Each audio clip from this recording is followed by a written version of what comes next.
Karibu sana wapenzi wa michezo.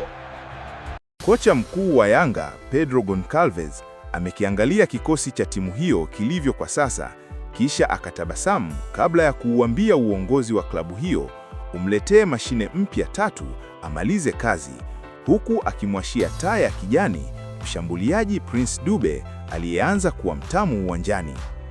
Kama hujui, ni kama vile kocha Pedro anataka kutengeneza bomu litakalowalipukia na kuwasambaratisha wapinzani wa Yanga katika michuano inayoshiriki msimu huu ikiwa chini yake, kwa kuwaambia mabosi wamtafutie watu watatu wa maana ili aje kukamilisha kuunda mziki anaoutaka. Mabosi wa Yanga wamepokea ripoti ya kwanza wa Pedro baada ya kukisimamia kikosi hicho katika mechi 6 za mashindano, zikiwemo 2 za ligi ya mabingwa Afrika hatua ya makundi na 4 za ligi kuu bara, zilizotosha kumpa picha ya wapi anataka kuiboresha mara michuano ikirudia tena. Kwa sasa, michuano ya ligi ya mabingwa Afrika, Yanga ikiwa kundi ba sambamba na Al Ahly ya Misri, JS Kabylie ya Algeria na AS FAR Rabat ya Morocco, sambamba na ligi kuu bara, imesimama hadi mwisho mwa Januari ili kupisha fainali za kombe la mataifa ya Afrika, AFCON 2025. Taarifa kutoka kwa mabosi wa Yanga ni kwamba Pedro ametaka kutafutiwa kiungo mkabaji mwenye ubora mkubwa, japo amesisitiza Duke Abuya amefanya kazi bora eneo hilo, lakini anataka kumhamisha. Ripoti ya Mreno huyo inasema endapo atapata kiungo huyo mkabaji, basi Abuya atahamishwa nafasi akisogezwa juu, hatua ambayo itaifanya Yanga kuwa na ubora mkubwa eneo la katikati kutokana na uwezo wa Mkenya huyo sambamba na kiungo atakayekuja.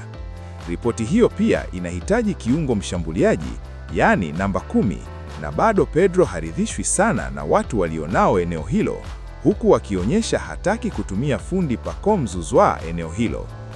Pedro ameonyesha anataka kumtumia Zouzoua kama kiungo wa pembeni, akitokea kushoto, akicheza eneo nusu, half space, jukumu litakalomfanya kuwa hatari zaidi mbele ya lango la mpinzani na kuinufaisha Yanga kuliko ilivyo sasa, akiwa amefunga mabao 2 na asisti 2 vilevile.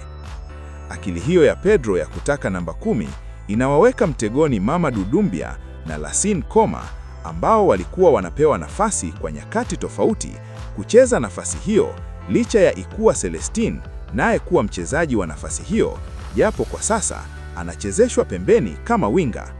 Kocha huyo Mreno pia anataka kutafutiwa winga mmoja mwenye ubora mkubwa atakayeongeza nguvu ya kuzalisha mashambulizi kutokea pembeni. Dube freshi.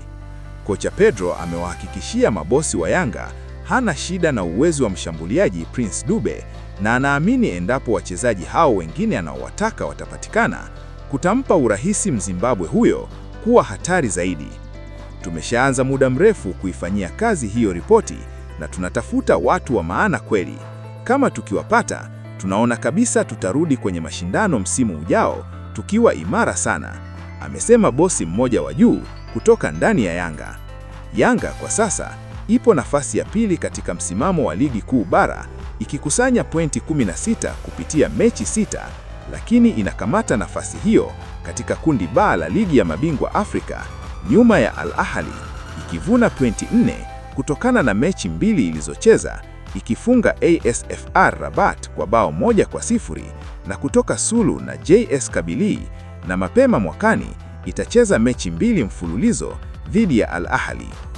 Usisahau kusubscribe, kulike na kuweka maoni yako.